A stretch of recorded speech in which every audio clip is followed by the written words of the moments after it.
ಮೂಲಕ ಕುಡಿಯುವುದೇ ದೀಪಾವಳಿ. ದೀಪದಿಂದ ದೀಪವ ಹಚ್ಚಬೇಕು ಮಾನವ, ಪ್ರೀತಿಯಿಂದ ಪ್ರೀತಿ ಹಂಚಲು.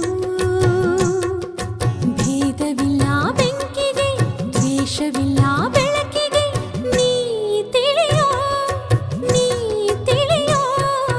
ದೀಪದಿಂದ ದೀಪವ ಹಚ್ಚಬೇಕು ಮಾನವ, ಪ್ರೀತಿಯಿಂದ ಪ್ರೀತಿ ಹಂಚಲು.